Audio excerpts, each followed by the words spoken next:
Hello everybody, and welcome back to another weekly recap. In the weekly recap, I like to go over any news related to the old school RuneScape community this week.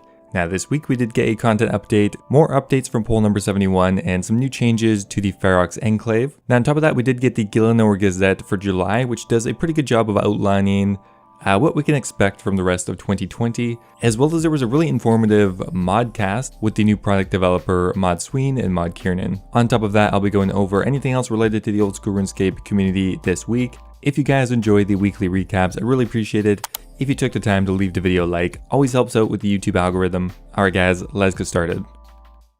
Now first up here, I want to go over the content update that came out today. It's a combination of more things from poll number 71, as well as a few tweaks to the new Ferox Enclave. Now the biggest thing to come from poll number 71 is the addition of some new superior monsters, which were missing before this update. So after today, there is now a superior Turoth called the Spiky Turoth, a superior worm called the Shadow Worm, the Guardian Drake, and the Colossal Hydra. As with any of the other superiors, they roll 3 times on the regular loot table, as well as have a chance to hit the superior loot table with the Imbued Heart and the Eternal Gem. A pretty nice change for these monsters, and will make the task a little bit better when you do it.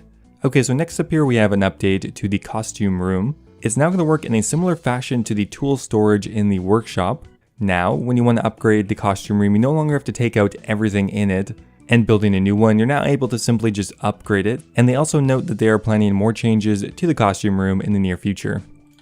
With today's update, there is more information on the equipment window. A new toggleable panel has been added to the equipment window that will actually now show you set effects.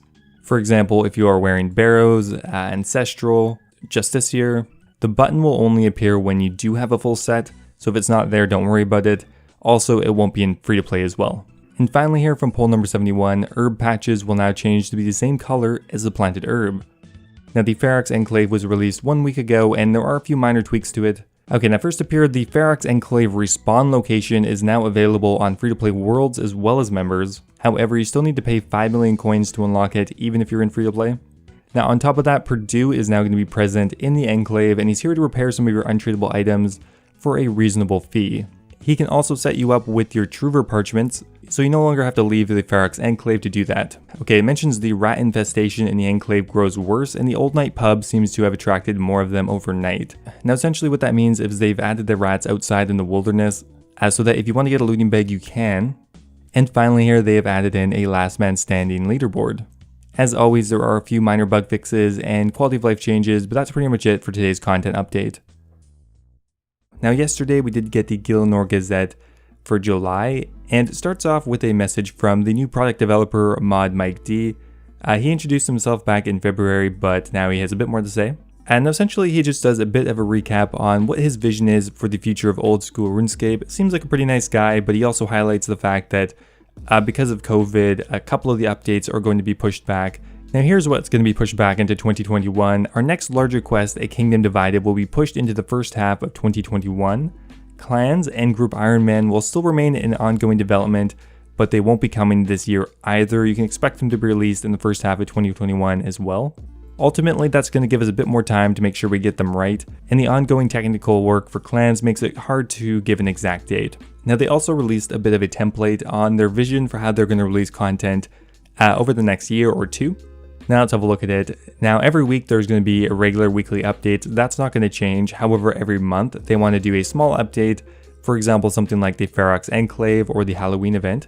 Now every 2 months they want to do a medium-sized update like a Winter Tot, Treasures Trail expansion or something like that.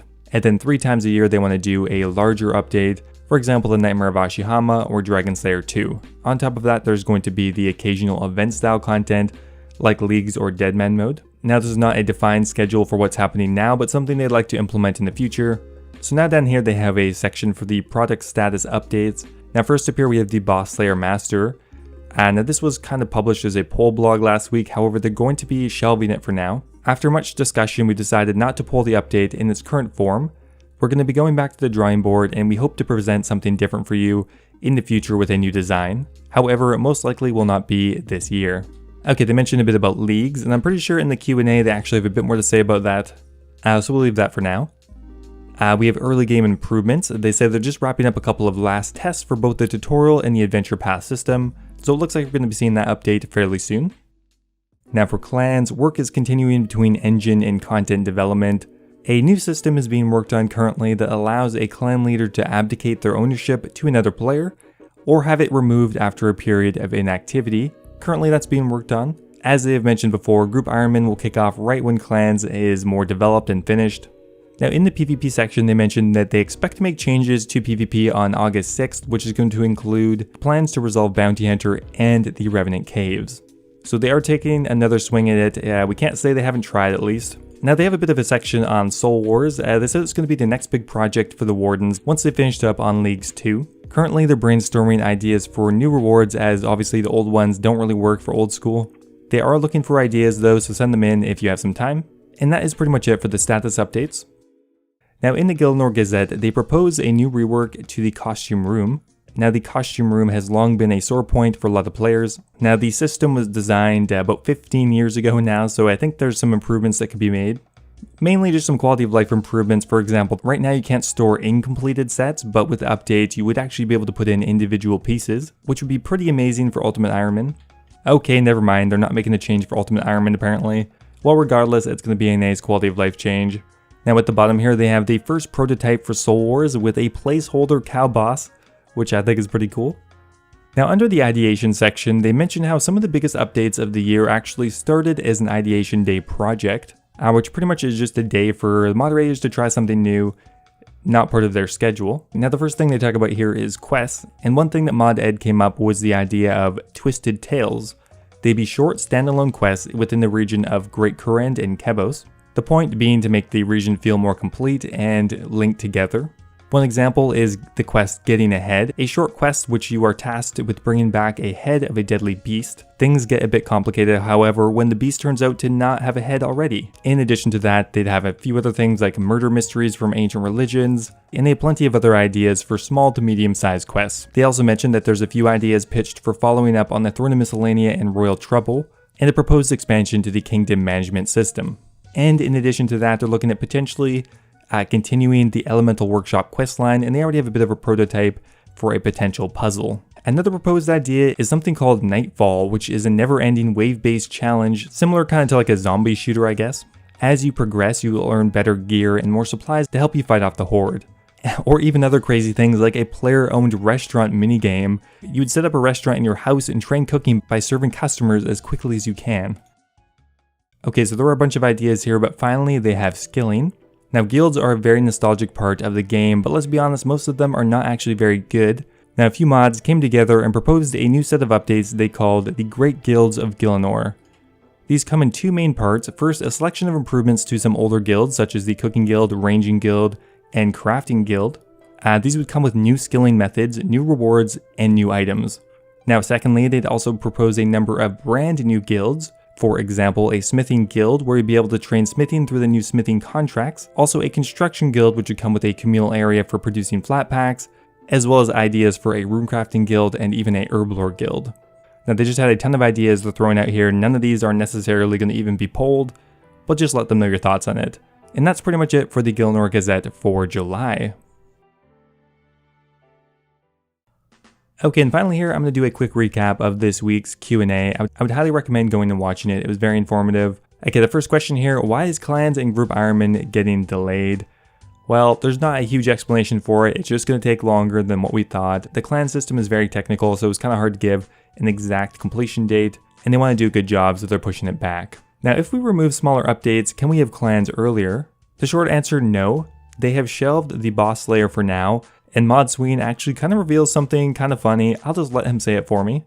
In the Gazette, we mentioned that we're adding things like Boss Slayer Master, which was shelved. We're going to replace it with something else, maybe a fishing boss.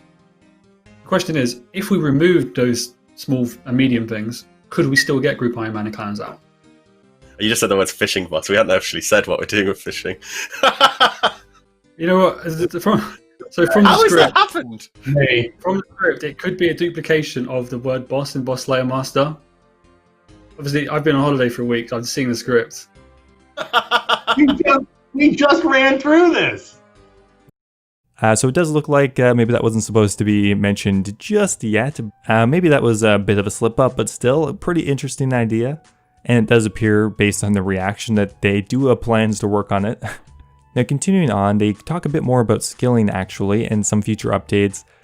One they're going to be working on is going to be actually for construction, and that is going to be construction contracts. Now Mod Kieran briefly mentions what his vision is for that. They want to add in an alternative method for construction that is not just build and remove, as that is not a very fun mechanic. They like the idea of having maybe an NPC that is having issues with their house for some reason. Now construction contracts would be similar to farming contracts in a way, and they would offer much slower experience rates, but it would be a lot cheaper and probably less click intensive. Okay, now there's some information on Leagues 2. Now they're not releasing any information yet, but August is when they're going to be announcing Leagues 2. The rewards are going to be pulled then. They're going to tell you the theme and a full release date. Now what is your opinion on future free-to-play quests? It's something they would definitely like to do, and they have discussed already adding in more quests to free-to-play. They want to make sure that they can add things for new players without making it easier for everyone else. And finally here, what are your opinions on a new skill? Now it does seem the community is still interested in a new skill. If they ever go and do it again, they want to work together with the community from day one to see if we can come up with something that everyone likes. Alright guys, that is going to be it for the weekly recap. To finish things off here, I really want to thank all of my supporters over on YouTube. Everyone who became a member this week, I really appreciate it. A special thanks to Heathenlock Games who subscribed to the Runite tier. It really means a lot, thank you so much. If you are looking for another way to support the channel, becoming a YouTube member does help out quite a lot, and by doing so you're going to get access to a couple of different perks, including a special role in my Discord, honorable mentions in my videos, and access to my release schedule. Anyway guys, thanks for watching, I hope you enjoyed, and I'll see you next time.